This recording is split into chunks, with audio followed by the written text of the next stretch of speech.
Okay, hello everyone to our shorter 1 hour Dev Summit, where we discuss technical and non-technical decisions together with the community.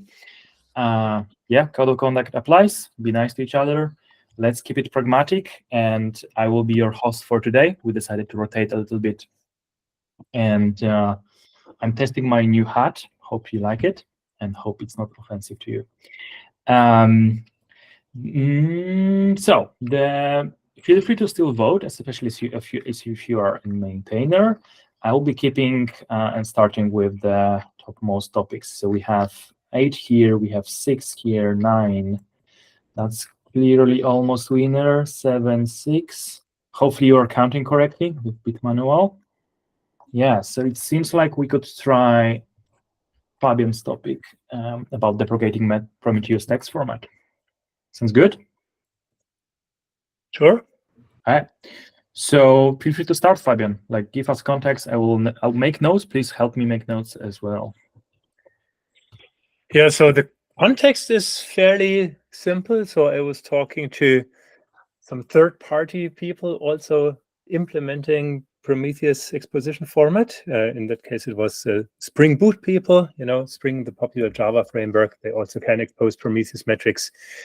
And they felt a little bit, unnecessary need for implementing text format.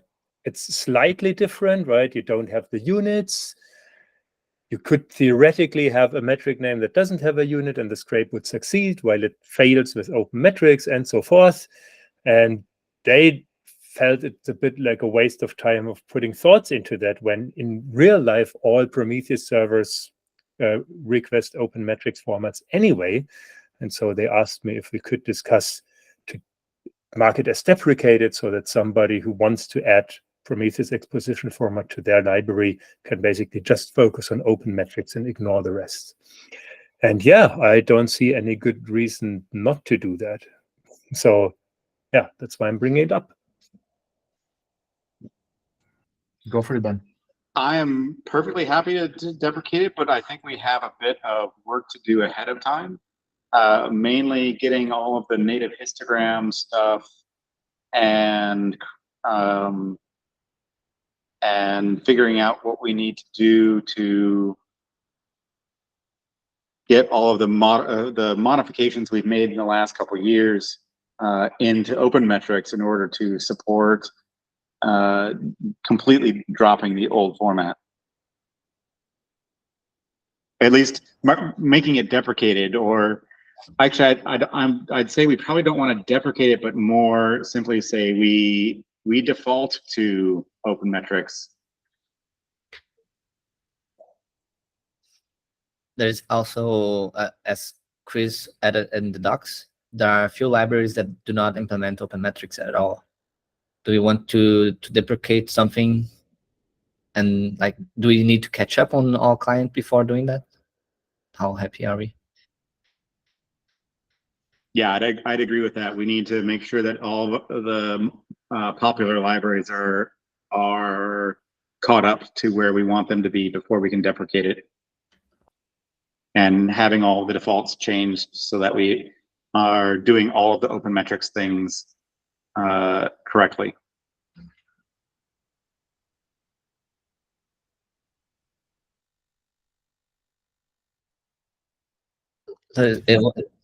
Yeah, Bjorn? Okay, so many buttons, hand, microphone.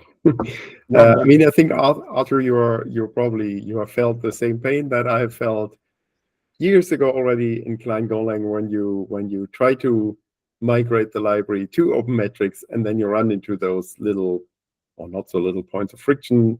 Like the current one was the unit support, right?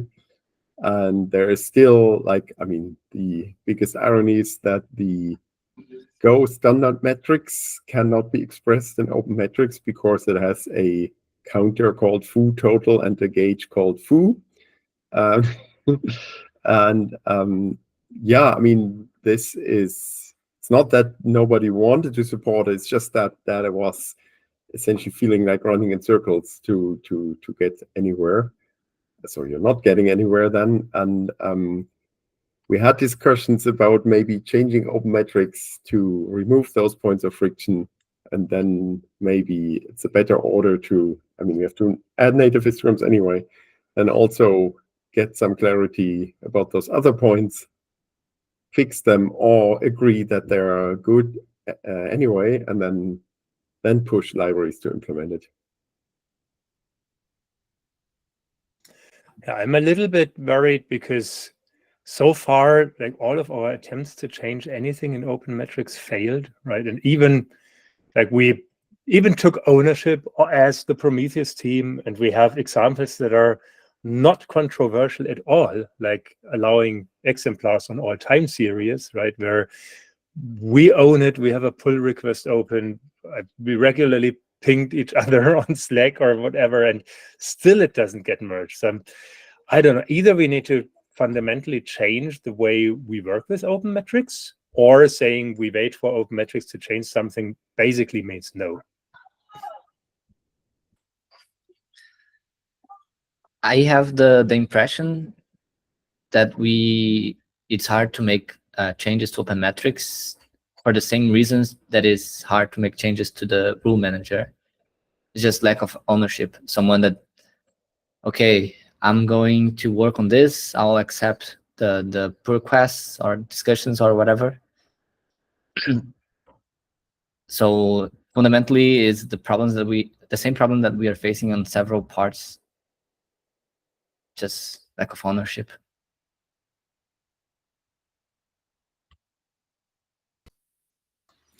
I agree. I mean, we essentially need somebody who is willing to lead the effort, take ownership, and just make decisions, right?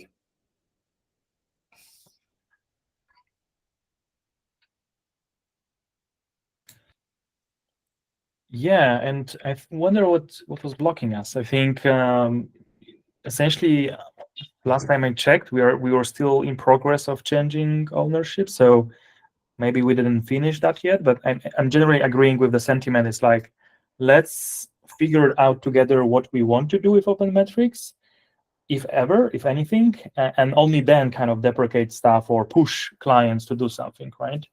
I would be really in favor of that as well.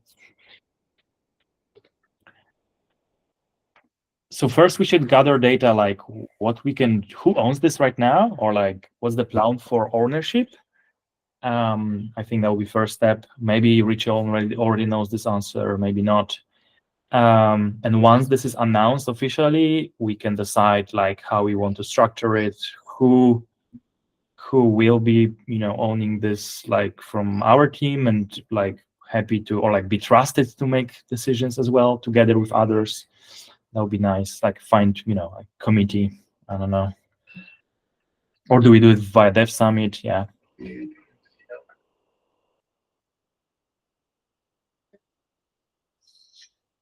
Is the the governance changes aim to solve this problem? I don't remember. Can you repeat which changes? The changes that we are doing to the governance. One of the goals is to solve this lack of ownership. I really do not remember. No, it's just generally in Prometheus ecosystem. So they will help with open metrics, but I think it's a bit separate. Fabian? Just want to ask Ben, like, I think you are the only one on the call who currently is an official open metrics owner, right? So do you want to drive this, or do you want to maybe step back and have others take over open metrics? So what's your feeling about it? I'm happy to let other people take over open metrics. I don't have time. I'm pretty sure this is not a formal problem. Is somebody has to make the time and be willing to lead this, right?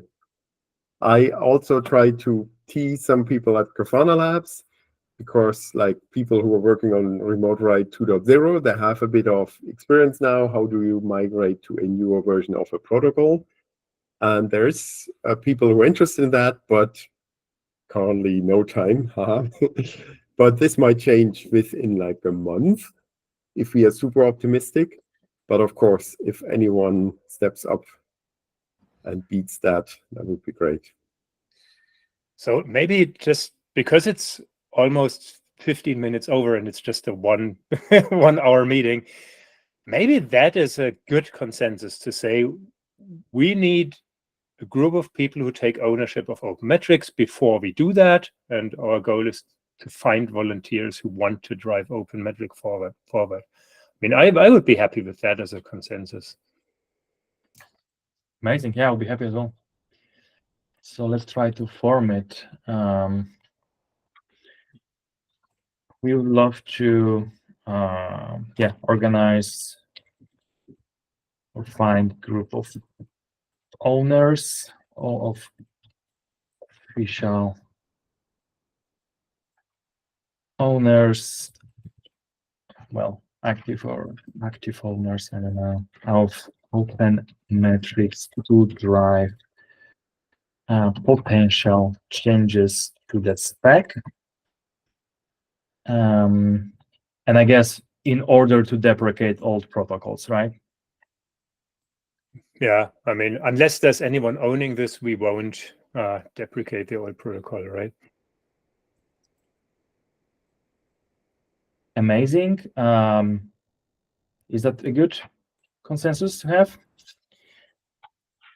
Let me reread. We would love to find a group of official active owners of open metrics to drive potential changes to the spec in order to deprecate all protocols. Who approves? Who objects? Please use emojis. Yeah, that would be perfect. I see a lot of likes. So let's make it green. Who would like to help drive this? Maybe let's have some owner here to gather, how we can do it, who we can talk to about this. Fabian would like to maybe just start discussion in the, I don't know, team channels. Yeah, Yeah, I mean, I like to. It's really hard to say how much time, effort is. not to drive the changes, but like at least find. But at least I can reach out in Slack and maybe make another attempt to find people helping out. Yeah. I mean, yeah, I'm happy to do this as well. I can help.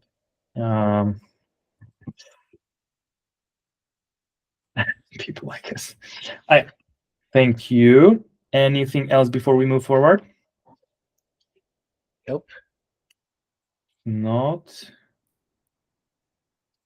Yeah, I don't know how we do this. Like, is it only for maintainers or not, the vote? I remember that it's open to vote, like vote for topics. It's open. Calling for consensus, only team members. Yeah. Okay. So then, sorry. Then I guess feel free to add yourself to those if you're on this call. Okay. So what's the fresh number? So we have 7s, 8. Double 7, that's great. 8, 2 8s. So we have meta topic, how to improve dev summits. I think that would be nice to cover. And then we have remote, right, which is should be fast. And RFC maintainer, I'm sorry. Yes, I'm not catching up. That even is easier.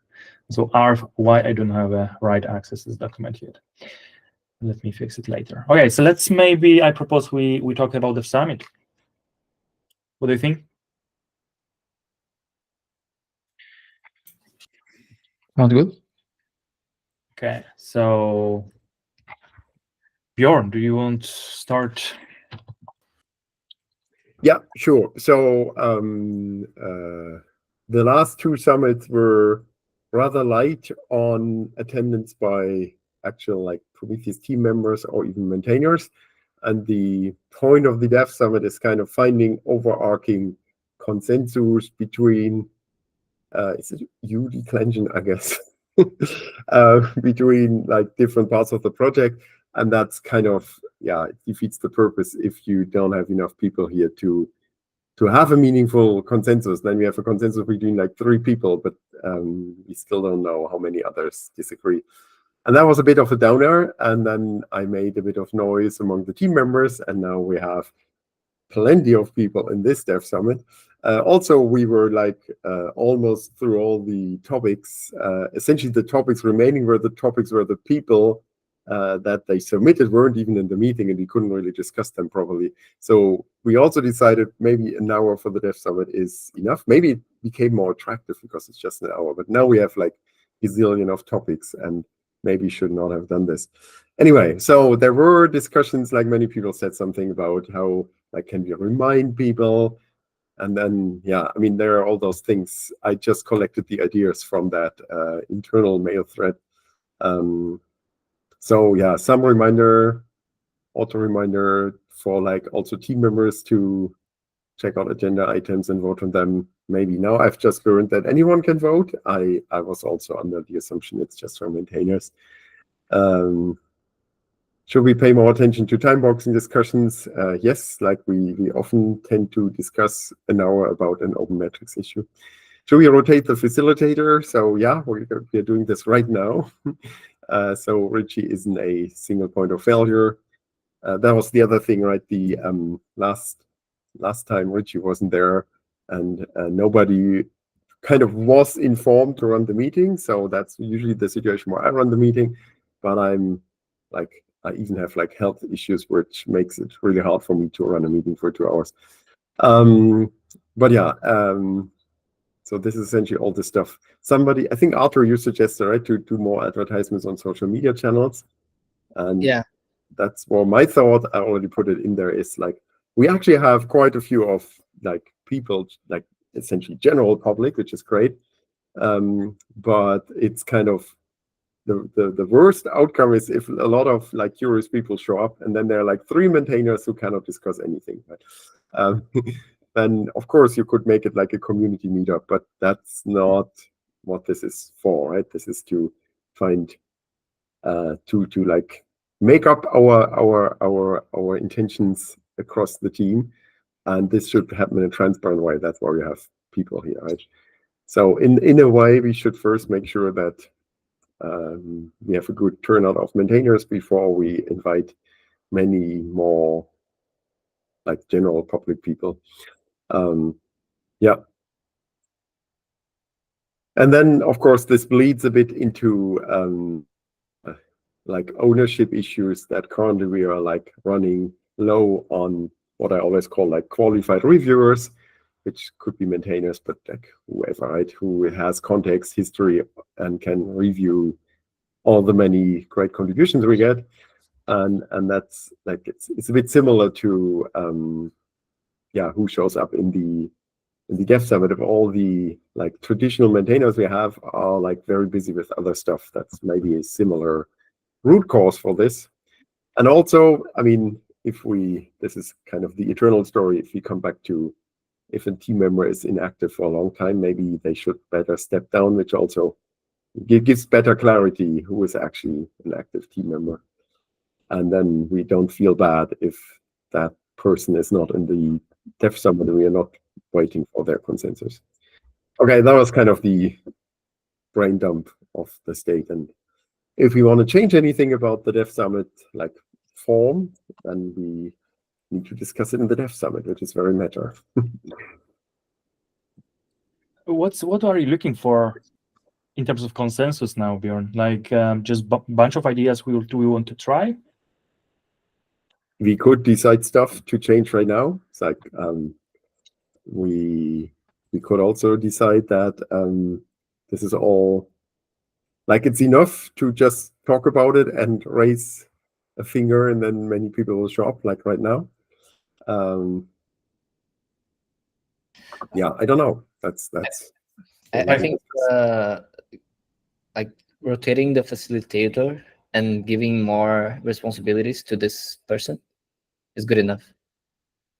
So just the noise that we made this week, I think that was enough to bring everybody here. Yeah, you think? So because I'm leading, everyone joins. I think it's because also like Bjorn made a good effort to like even talk to team members and put it. Yeah, at least I had a lot of emails about this, so I knew it was good. Like we have a lot of topics because of that. There is a kind of like definitely activity that was happening additional, which helped. But I agree with Bjorn. Like, it has to be tactical in a sense of like of intention of this meeting, to not get maybe too distracted, but so far so good. So reminders and facilitator are good ideas so far. Let's go. What else we can improve? Jan. I think facilitator is definitely. I was going to suggest the same thing, but in conjunction with that, it maybe makes sense to explicitly say what the responsibilities are. Like maybe on top of this document, like is the facilitator responsible for sort of advertising that there is a Dev Summit and sort of encouraging people to vote on topics, and then maybe also tell them like, look, you had this topic on here for 2 months. This will get discussed on the next Dev Summit. Can you make it? Whether that is the responsibility or not is, I think, something to spell out. And then maybe it even makes sense to say the Dev Summit really can only happen if there is someone stepping up as a facilitator, instead of meeting and then everybody's, oh, who's going to do it this week? It needs to be defined beforehand. Otherwise, it can't really happen. Richie has definitely done the wrangling of people that will likely have a topic come up before. So I think that, as Jan said, that should be included, right?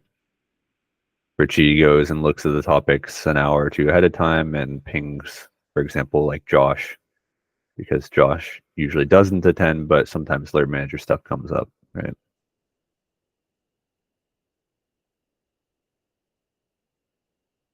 That's a good idea. Yeah. Maybe from my side, I was just thinking before this that we have a lot of topics. We reduce the time, which may be motivated for more topics and more activity, but still, like, we won't go through them, obviously. So now I'm thinking like maybe 1 hour is okay, but we should do it more often. Or maybe we keep 1 hour with the same cadence, which was once a month, and see how it goes, if those topics accumulate more. But I'm a bit worried that, we could use this activity better. Chris? Yeah, I was just going to say, like, more often than once a month would be, I don't know, at least challenging for some of the people who have consistent conflicts or things like that. That's just a concern for myself. I'm not going to block it on that, but like, I probably wouldn't be able to make twice a month. I can barely make once a month. Exactly. So just following in that, I had another point, is like, not everybody has to be on every Dev Summit. And I think that's difficult, but if we maybe choose those topics in kind of with some threshold and some approximation, like we could focus the discussion. We know ahead of time like what we roughly discuss. Would that be helpful and possible? I mean, that would require voting to all be done ahead of time, and no voting once the meeting starts.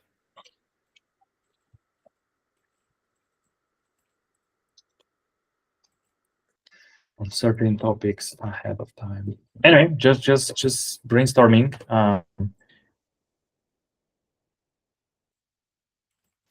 To me, it does seem like at least having a facilitator who is reminding people a couple days in advance is enough for now, and we could just continue like this until something else becomes obvious that needs to change, like more often, or going back to 2 hours, or only doing votes at a time so that we know the exact topics.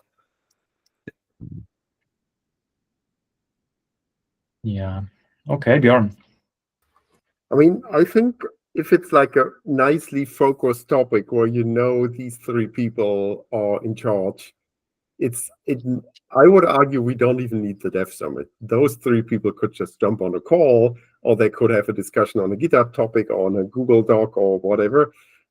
Well, I mean, for me, the value is in the Dev Summit that we get an idea, like a wider consensus, right? And this is why I think it's so valuable. It doesn't need to be every single team member or every single maintainer, but have a good turnout, right? And that if we spread it thin and have it every 2 weeks, and then even fewer people can make it, like I would rather try to like rally everyone behind a monthly date where you really try to make it. And then, yeah, we have this idea where we can discuss the topics that are hard to discuss in a smaller group because it touches so many parts, or it's about some fundamental idea that was around in Prometheus in which we might want to change, or something like that, right? Let's say we want to be sure if we do this open metrics, we change X, Y, Z, and then we want to deprecate everything else. Do we really have buy-in, right? That's hard to say if the 3 people who have worked on that all the time are just the only ones on the call. And that's why I think this is so valuable. And I would try to optimize for that, right? And this whole approach, like just get the people, I mean, if they are people who usually don't have an like opinion, or they have like they're in charge of a tiny corner of the ecosystem, maybe that's okay if they usually don't attend. But I would like to see like usual suspects, a huge percentage of them in the meeting, and not just the 3 people that could have gonna talk anyway. Makes sense to me. Arthur, maybe? I was just gonna say that for the sake of time as well, not spend the whole meeting on this. We can agree on having a facilitator role, and we discuss offline the like formalize the roles. Yeah, that's already the consensus I proposed. I was just looking if there's any more ideas for pursuing, but sounds like the mood of this meeting is to keep it rare, keep it focused, keep it global. And I think I like this perspective. I would challenge this, that sometimes it's unsure if we can make decision in smaller group, right? For example, for remote ride to zero, we kind of got approval that we want this, but technically there are global decisions that are important that we are not sure if we have authority over those, for example, right? And the same happens with, for example, some secret provider work that I'm doing that no one wants to make a kind of review, but only me. But I'm biased because this work is done by my Google, engineer. So I'm not sure if I'm okay to merge those, even though with my Prometheus hat, I think it's fine, right? So there, and then if I cannot see any movement, I want to maybe ping people on Dev Summit, but that's kind of maybe too small question to have, right? So anyway, those kind of like sounds like we need to have a system or like solve this problem. But I agree it could be focused on the global, consensus. You know what I mean? Yeah.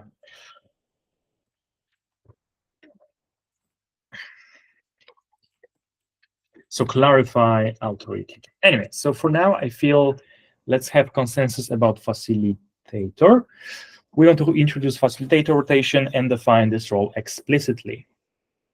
Are we agreeing? Anyone disagree? Amazing. And I think that's it for consensus, unless anyone wants to propose some consensus. Do we know where we want to define this role? Okay. Can It's we make consensus on that? Up to the person. I guess it's just documentation, governance, or some maybe page about the summit. Yeah. Who wants to maybe initially start this work? Documenting this? I can take it. Oh, man, Arthur, how lucky we are. We have you. It's good. Anyway, I can, just ping me as well. I can help. And also Bjorn already had some good ideas, so probably will help with reviewing this. Thank you. Let's go and grab another one, unless anyone wants to have last comments. We have 6, 7, and then 8, I think, in the very beginning. So let's go with remote ride. Again, maybe it's not a topic for the summit. Let's try. Well, it's kind of like very impactful question. So we are working on, or almost kind of finishing the remote ride to zero spec. Essentially, we have a spec proposed in a PR, in a draft PR. It's in a draft because we are clarifying the language before we will ask for an official approve.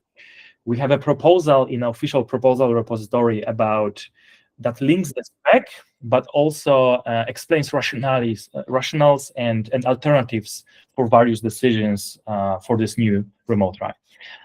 So hopefully you like this form. Feedback welcome. But this question is more about like one feature. So in a remote write 1.0, essentially we have this section that says the label names and the metric names have to pass certain regex, which is essentially like all those valid characters, which were only underscore and normal characters, right? And not like full UTF. And this was fine for 1.0, I guess. But now with UTF work, where we want to allow metric names and label names being any arbitrary UTF, we have opportunity in remote write to open this up, to say, from the spec perspective, just push this data in UTF with like, emojis, anything you want to push there. It's up to the receiver to handle this, but essentially receiver is compatible with remote write if it accepts this data, right? Because if it rejects certain character, which is UTF-8, it kind of means it's incompatible. So we can form this rule like that, or we can be more, let's say, kind of, I guess, nicer for receivers who doesn't want to ever or doesn't want to add this support now, and say, like you can choose. So receiver can reject this data from the spec perspective, which means on the Prometheus side, on the sender, any sender side, there will have to be some content negotiation logic that detect, oh, is this receiver, so like, I don't know, Thanos or whatever, supporting UTF-8? Oh, it's not, then we encode this UTF character especially on sender side and send in a valid way, old school valid way. Or if it's supporting, then I'm sending this through. So I want your opinion on what would we prefer. I think generally what we discussed with Bjorn, it matters essentially for adoption of this remote write to 0, but it feels, I would essentially, I think, suggest to like enforce UTF. So allow any UTF and make sure that compatible receivers are compatible with remote write to 0 if UTF-8 is supported by them. And I want to do that because it's just simpler for everyone, simpler for spec because we don't need content negotiation, and the same escaping mechanism can be done on the receiver anyway. So that's my proposal so far after some discussion we already have today. But do you think that makes sense?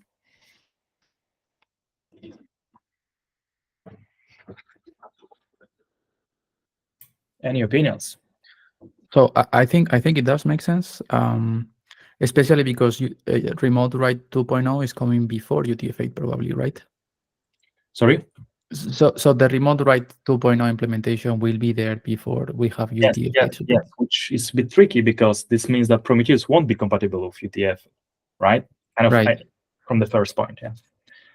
Right. So then I think it makes sense to be careful enough and see whether or not the backend supports it. Oh, I don't know who is first. Bjorn, let's pick Bjorn. I think the order doesn't even matter if the remote write 2.0 spec says the names have any UTF-8 characters. Then the moment you implement 2.0, you also have to implement an escaping schema, which are established, right? They exist anyway.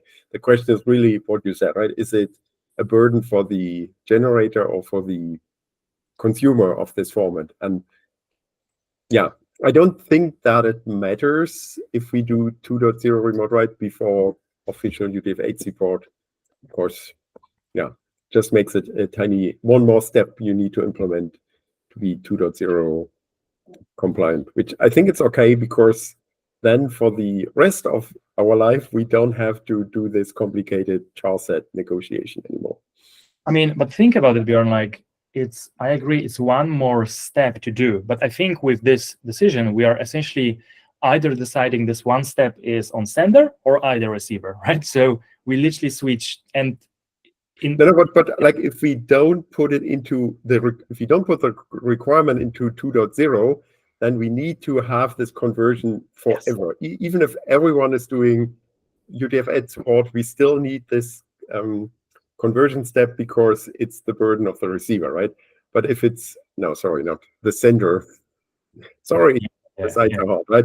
But like if we have as part of remote write 2.0 that names are UTF-8, then at some point in the future, nobody has to ever care about child send negotiation anymore.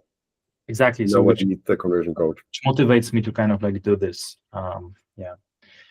And by the way, this is what I said. It's a perfect example for a decision where it's so much better if you have like a huge quorum of people in the room. Exactly. So you can go forward with this and then be pretty confident that not at the last minute somebody comes and says, "Oh no, this doesn't work." Okay, so this is useful for the summit. Great, Fabian. Please give your opinion. Yeah, I'm a little bit reluctant, but I also didn't follow the discussions on UTF-8 support closely recently. But I work a lot also with OpenTelemetry and third-party implementations in the Java world and so forth. And what I would like to avoid at all costs is that something's not clearly defined, and then depending on whether you ingested metrics this way or that way, or have this exposition and that exposition, you maybe have an underscore, or maybe an underscore missing, or maybe something else and whatnot, right? Because like getting unpredictable metric names depending on how you set up your pipeline of things, that's just painful for the entire community. So I think we should not just think like, what can we do like as a Prometheus team? We should also think like, can we do it in a way so it's really clear for everyone outside in the monitoring community if they want support for Prometheus UTF-8, how does it work? And I have a lot of questions, like how do we even escape stuff? Like, can we have a unit with a slash, right, meters per second? Or like, what happens if we have a unit as a slash, but expose it in open metric text format? And like all these, I don't know if you just go ahead and implement something and the next person implements something slightly different, if we just don't cause too many problems. So I don't know. I'm a little bit, maybe I'm just not up to date and this is all clarified, but if these are all open questions, I would rather first have a clear definition than first an implementation and then the ecosystem is kind of split and like slightly incompatible everywhere. Yeah. So first of all, great feedback. I think we could discuss it, but there are proposals which were super, super nicely done and clear, at least to me. So maybe make sure you read it through and ask questions to the owners, but let's maybe keep discussion focused. Callum. Yeah, so I'm kind of on the side, as we've already talked about, Bartek, of it doesn't matter which comes first. From my point of view, the remote write spec should state that the labels have to be valid Prometheus labels, and if Prometheus is going to say that any UTF-8 character in the future will be valid, then we should as well. The only thing is, like, okay, if you don't support UTF-8, you're not compliant, right? And that's what the compliance tests are there for. We can move forward with remote write 2.0 within Prometheus for Prometheus 3.0. And Prometheus is just slightly non-compliant until Prometheus supports UTF-8. I agree that like having the escaping and then people don't necessarily know what their label names ended up as on the receiving side, that's just confusing for everyone, right? Like, I would rather really avoid that. Either we allow UTF-8 or we don't, and nothing gets changed over the wire. I'll write notes for my stuff, Bartek. I think maybe it's back, maybe not. Yeah, sorry. I want to add that can we launch support for UTF-8 in remote write alongside Prometheus? So remote write 2.0 has the same old character set, and remote write 2.1 will have UTF-8 support. Like, why do we need to do it in 2.0 when Prometheus itself doesn't support it yet? Just to, I guess, avoid additional work if it's done, it will kind of motivate for Prometheus support, supporting UTF, right? and it avoids this content negotiation, right? That's kind of like the benefit. And but I think the plan was to add content negotiation to 1.0 anyway, and we cannot add UTF-8 mandatory for 1.0, of course, because we would break the protocol. Yeah. If that answers your question. But yeah, the question is like, is benefit really here clear? And yeah, I'm just not very worried that, oh, remote write, Prometheus will be not compatible with remote write until the UTF-8 support is there, because we can always, on the receiving side, escape. Let's say we don't have everything implemented, we could just escape to our escaping kind of mechanism, right, in some way. The question I would have here, open question, is like, how hard is to even figure out if we have UTF-8 metrics coming in, right? Because we would need to search for every character of every string. That's kind of mental, right? Sorry for the wrong word, like difficult, overhead. Isn't that a problem? Pavel? Yeah, I mean, just this escaping, that's what's worrying. Like, if I have OpenTelemetry, then I use the OpenTelemetry collector with the Prometheus remote write exporter and enable UTF-8 support there. And then something escapes in the Prometheus server receiving remote write 2.0. And then somebody else has the Java auto instrumentation library that also has a Prometheus endpoint, and escaping is done there. Will they end up with the same metric names, with the same unit names, with the same label names, and so forth, or will there be differences? And I think it needs to be defined what it should do first before we implement it, like for one specific pipeline, pushing metrics via remote write, while not making it clear for everyone else how to be consistent with that. Yeah, I agree. If so UTF-8 can be required as part of the spec, and something can be non-compliant by not supporting UTF-8, but the spec should say that if for some reason they can't accept what they've received, for any reason, right, they should completely reject it, not modify it, and accept it. One thing to point out is that you already sort of have this problem with the OTLP endpoint, because you're already doing OTLP, which supports UTF-8 to Prometheus conversion. So it's already sort of there. I think in that case, at least the user knows it would be happening, but yeah, that's a good point. OTLP to Prometheus is pretty well defined, though, so there's no ambiguity, right? It's at least defined in the spec, but as part of that, there's like a little sub-spec for UTF-8 to Prometheus convention names.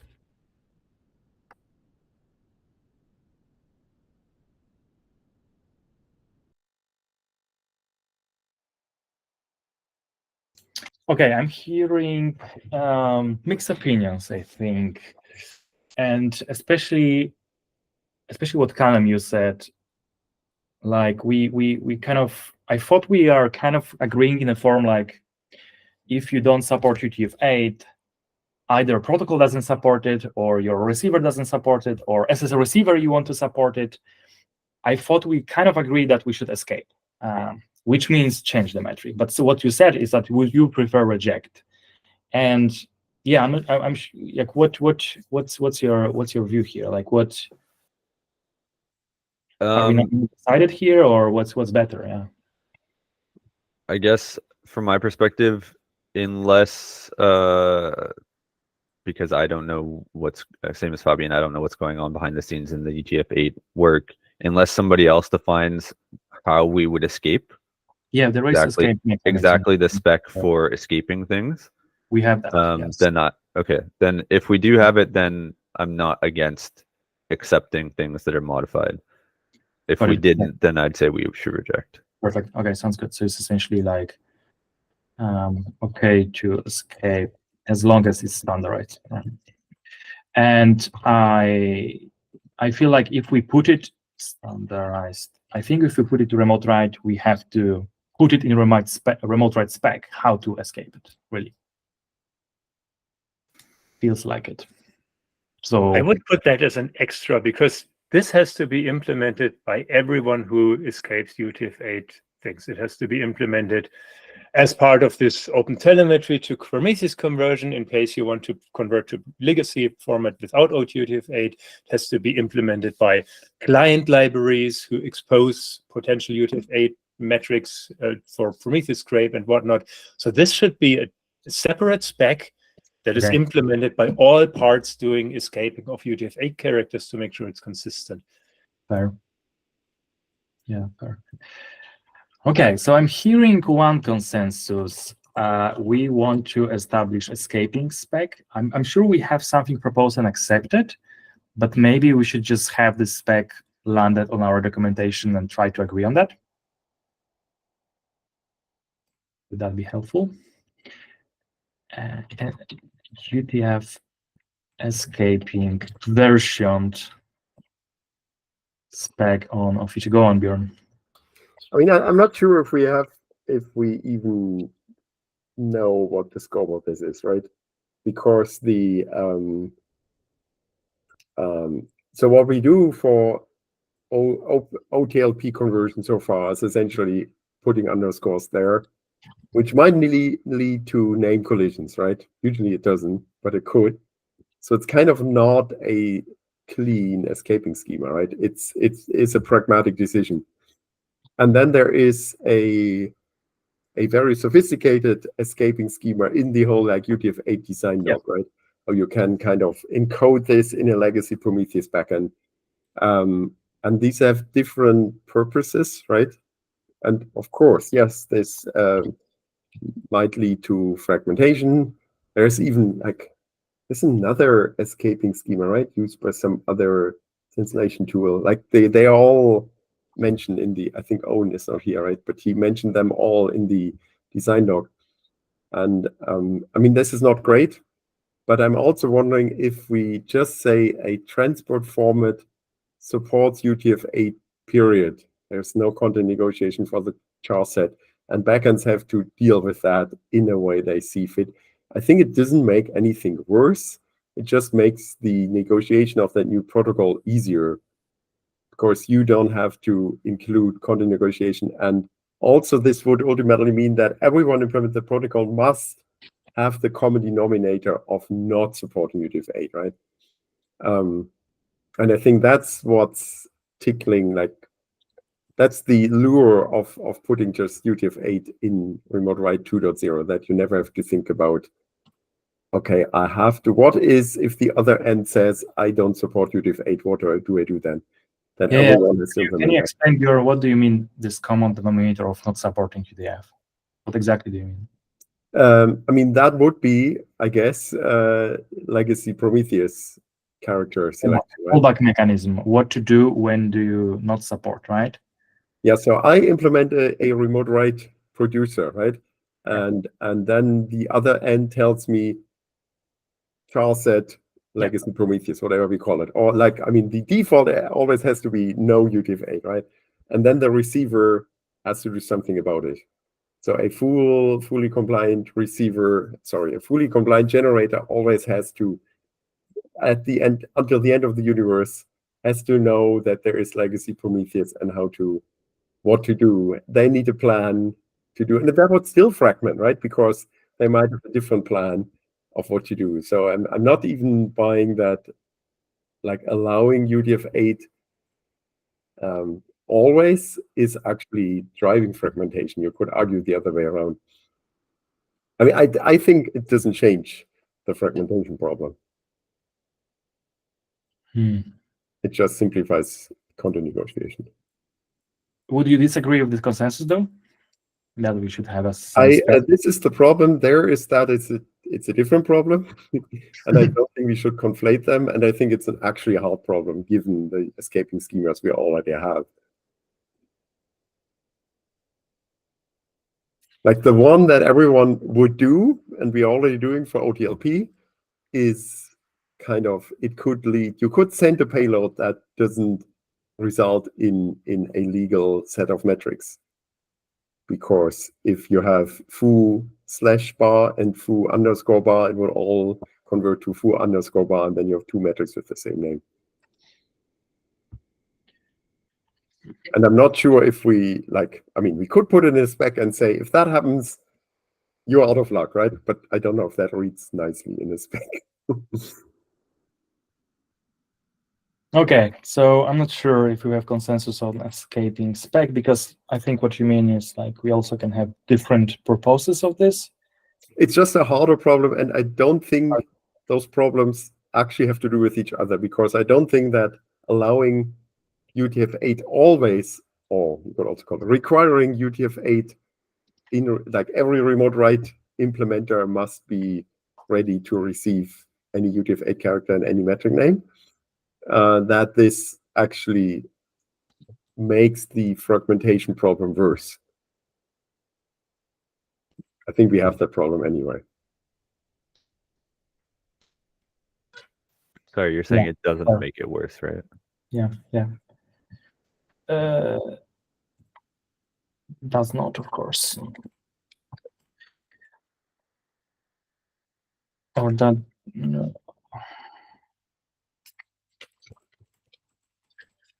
Yeah. Okay. Yeah. So it seems like the spec might be not needed because we have already this problem, and we should just have a remote write to 0. Metric names and labels should be UTF-8.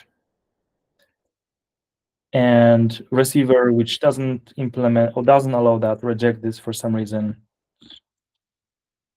is not compliant. So what would you do, Bjorn, for Prometheus right now? So let's say we want to implement it, we don't have UTF support. What would be the fallback here for Prometheus? I mean, whatever a backend is doing with what they have received is their business, right? I don't think that the remote write spec should give any requirements how you store your data. Yeah, because I think I agree in a sense that Prometheus already can scrape UTF-8 at some point, and the storage might not accept it. I think we in the proposal even we explain certain kind of cases where this can occur. So I think some escaping mechanism can be done. It doesn't need to be maybe unified or standardized escaping mechanism.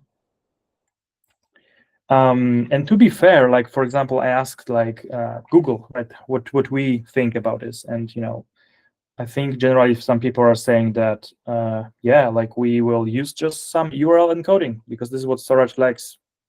We'll just use this encoding and we'll decode potentially after, right, if we have to. So that's some very quick thing we could do, which means like we would not follow the spec, and that's fine because no one see that. That's internal implementation on the backend side. So I think I like that point. Anyway, so seems like there is some objection here. So but do we have any consensus? Okay, we kind of try to. There are some people who like the idea of remote write to 0 being fully UTF-8, but there were also people against it. People who are against, are you still against? Actually, to be honest, I'm not quite sure how we have the problem anyway and how we don't need to solve this escape. I don't know. I'm a little bit lost. Yeah, I mean, I think even I'm lost, and I don't think we can make a decision. So if there's a call for consensus, I'm going to sit it out. I would say that would be my thing until I have more information.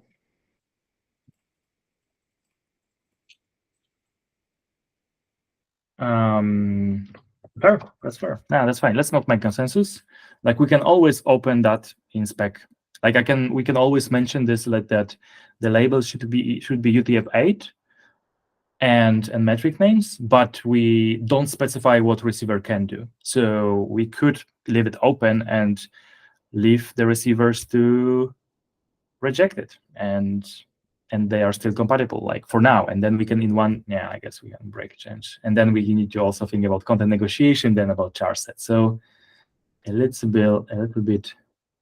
Yeah, do I need consensus until a certain date? Yeah, we need kind of, but still we have weeks, I would say. And so we can keep discussion on the PR right now and gather more more pros and cons here and more understanding. Let's do that. Discuss it more on spec PR, but ideally we have some decisions soon. Okay, 2 minutes out. Yeah, the goal was to have 2.0 PromCon, and PromCon might be happening, yeah, in September as always. So we still have time. Okay, any last comments about the Dev Summit? I think we are almost there. We did 3 topics, big topics. Got them. I really enjoyed it, and I like 1 hour better than 2 hours. Thanks for that. And it's also nice to see 31 people from the beginning till the end, because usually we had people dropping off here and there, and I mean, this is amazing.